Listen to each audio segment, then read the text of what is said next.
창세기 30장. 라헬이 보니 자신은 야곱에게 아이를 낳아줄 수 없었다. 라헬은 언니를 부러워하여 야곱에게 말했다. 나도 아이를 낳게 해줘요. 안 그러면 죽어버릴 테니까.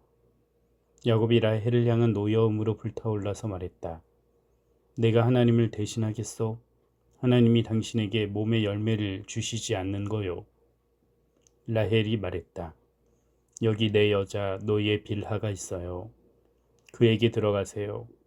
그가 아이를 낳아 내 품에 안겨주면 그에게서 나도 자식을 얻는 셈이니까요. 라헬이 야곱에게 자기 여자 노예 빌하를 아내로 맞아들이게 했다. 야곱이 그에게 들어갔다. 빌하가 아이를 가져 야곱에게 아들을 낳아주었다. 라헬이 말했다. 하나님이 내 권리를 찾아주셨어. 내 목소리를 들으시고 내게 아들을 주셨어. 그래서 아이의 이름을 단이라고 지어 불렀다. 라헬의 여자 노예 빌하가 다시 아이를 가져 야곱에게 두 번째로 아들을 낳아주었다. 라헬이 말했다.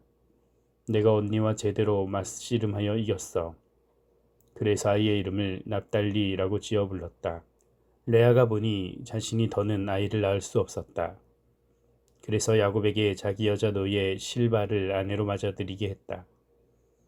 레아의 여자 노예 실바가 야곱에게 아들을 낳아주었다. 레아가 말했다. 다행이야. 그래서 아이의 이름을 갓이라고 지어 불렀다. 레아의 여자 노예 실바가 아들을 두 번째로 야곱에게 낳아주었다. 레아가 말했다. 난 복 있어. 여자들이 나를 가리켜 복 있다고 할 거야. 그래서 아이의 이름을 아셀이라고 지어 불렀다. 밀거지철에 르우벤이 들에 나갔다가 사랑의 약초를 발견하고는 자기 어머니 레아에게 갖다 주었다. 라헬이 레아에게 요청했다. 언니 아들이 구해온 사랑의 약초를 나에게도 조금 나눠주세요. 레아가 대답했다. 내가 나에게서 남편을 빼앗아 간 것도 모자라 나의 아들이 구해온 약초까지 빼앗아 가려는 거냐. 라헬이 제안했다. 오늘 밤 남편이 언니와 함께 눕게 해드릴 테니 대신 언니 아들이 구해온 약초를 주세요. 야곱이 저녁에 들에서 돌아오자 레아가 나가서 그를 맞으며 말했다. 나에게 들어오셔야 해요. 나의 아들이 구해온 사랑의 약초를 넘겨준 값으로 내가 당신을 오롯이 샀거든요. 그래서 야곱이 그날 밤에는 레아와 함께 누웠다. 하나님이 레아의 말을 들어주셨다. 그가 아이를 가져 야곱에게서 다섯 번째 아들을 낳았다. 레아가 말했다. 하나님이 나에게 삭슬 치러주셨구나. 내가 남편에게 나의 여자 노예를 주었거든. 그래서 아이의 이름을 이사갈이라고 지어 불렀다. 레아가 다시 아이를 가져 야곱에게서 여섯 번째 아들을 낳았다. 레아가 말했다. 하나님이 나에게 좋은 선물을 주셨구나. 이번에는 남편이 나를 높여줄 테지. 아들을 여섯이나 낳아주었으니까. 그래서 아이의 이름을 스불론이라고 지어 불렀다. 그 뒤로는 딸을 낳아 이름을 디나라고 지어 불렀다. 하나님이 라헬을 기억하셨다. 하나님이 그의 말을 들어주셔서 아기 집을 열어주신 것이다. 그래서 라헬이 아이를 가져 아들을 낳고는 말했다. 하나님이 나의 창피함을 없애주셨구나. 아이의 이름을 요셉이라고 지어 부르면서 말했다. 여호와께서 내게 아들을 하나 더 해주시기를. 라헬이 요셉을 낳자 야곱이 라반에게 말했다. 저를 내보내주세요. 제가 살던 곳, 저의 땅으로 가고 싶습니다. 아내들과 아이들을 놓아주세요. 그들은 제가 장인어른을 위해서 일한 삭스를 얻은 사람들입니다. 이제 함께 떠나게 해주세요. 장인어른이야말로 알고 계십니다. 제가 장인어른을 위해서 얼마나 열심히 일했는지를요. 라반이 야곱에게 대답했다. 자네가 나를 괜찮게 생각한다면 그냥 머물게나. 내가 나름대로 느끼는 게 있네. 여호와께서 자네 덕분에 나에게 복을 내리신 것 같아. 라반이 또 말했다. 자네가 바라는 품삯을 내게 확실히 말해봐. 내가 주겠네. 야곱이 대답했다.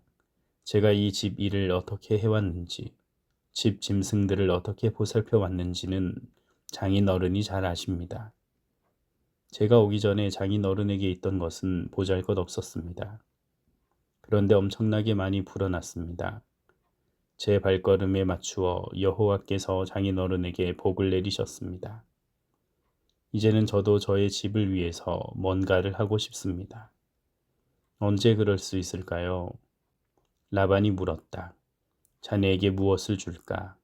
야곱이 대답했다. 저에게 아무것도 주지 않으셔도 괜찮습니다. 그냥 이 한 가지만 저에게 해주세요. 그렇게 하시면 제가 돌아가 장인어른의 짐승떼를 먹이겠습니다. 지켜드리겠습니다. 제가 장인어른의 온 짐승떼 사이를 오늘 지나다녀 보겠습니다.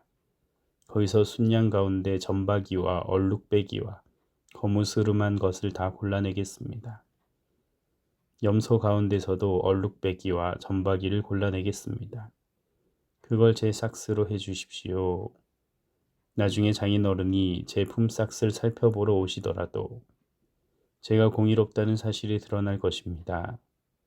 염소 가운데 얼룩배기도 아니고 점박이도 아닌 것과 순양 가운데 거무스름하지 않은 것이 있으면 다 제가 도둑질한 것일 테지요. 라반이 말했다. 좋아, 자네 말대로 하지.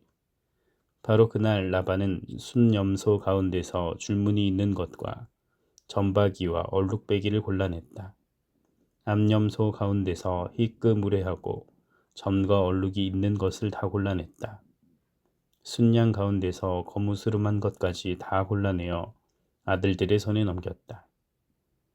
그러고는 자신과 야곱 사이에 3일 길의 거리를 두었다. 야곱은 라반의 나머지 양떼를 돌보았다. 야곱은 은백 양나무의 싱싱한 가지를 꺾었다. 아몬드 나무와 버즘 나무의 가지도 꺾었다. 그러고는 껍질을 벗겨 하얀 속을 드러내 줄무늬를 만들었다. 야곱은 벗긴 가지들을 양떼가 물을 마시러 오는 도랑의 물독에 세워두어 양떼가 바로 보게 했다. 양떼가 물 마시러 왔을 때 짝짓기를 했다. 양떼는 나무가지들을 바라보며 짝짓기를 했고 양떼는 줄무늬 있는 것이나 점박이나 얼룩배기 새끼를 낳았다.